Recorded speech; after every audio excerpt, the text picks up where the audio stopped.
Hey guys, I just wanted to tell you guys a little bit about something called a psychic war. So basically, as Absol said in his track Pineal Gland, no matter how high you get, nothing can change the fact or remove you from the war going on outside, which is really going on inside as well. And what he's referring to is what I call the psychic war. It's basically a war for your mind. It's a war for the mind, for the collective mind. The alchemists think that all things are mental, that the greater mind permeates through all matter, all light, all aspects of reality. And so the psychic war really attempts to gain control of this. It's all about control. I mean, that's what all war is about, it's about power.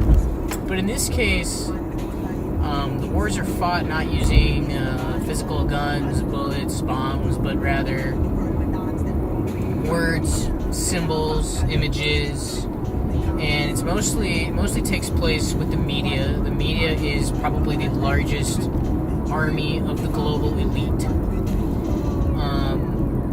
By the way, some of whom are good and some of whom are bad. They're not all evil. But there's definitely a sense of evil that is occurring.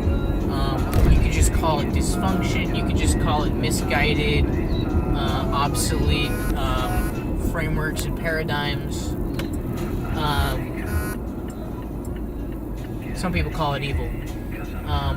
But what it definitely is attempting to remove your agency and turn you into a sheep. I'm sure you've heard this before. But the idea is simple. Basically, a lot of industry, a lot of the systems of power that accumulate wealth that exist today are ancient. They've been built up over thousands of years by, very powerful families. Some of them are newer. It doesn't matter, but the point is a lot of these systems are based on basically the cultivation and maintenance of a slave caste. So we are still running on a slave caste system.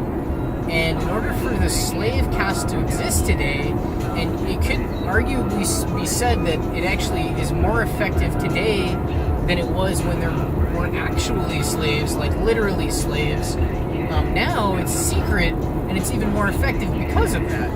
Now our slavery is something that is, kind of swept under the rug, hidden behind the curtain. It's, very few people are viscerally aware of it at any single time. So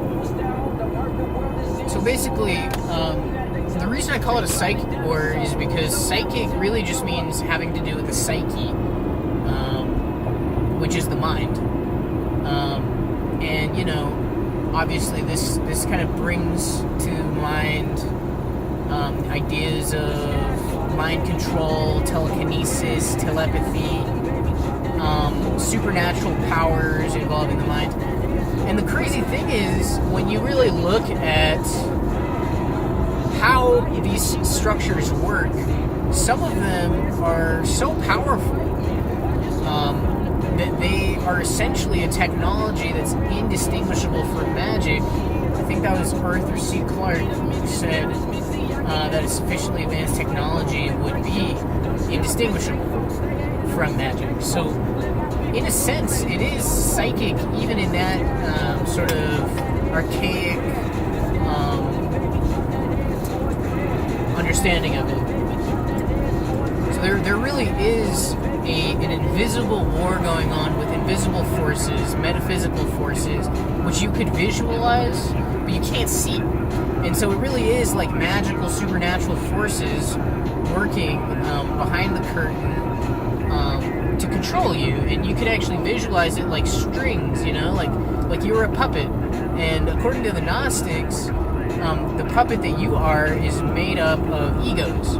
Multiple egos, many, countless egos. And each one of these egos was instilled in you, programmed into you at some point in your life. Some of them could be older, like genetic, but some of them were just programmed into you while you were, growing up. And essentially what these egos are, some of them are accidental, but some of them are actually deliberately engineered in order to sort of expedite this mind control process. So basically, you can think of it like this: each ego that you have is like a hook.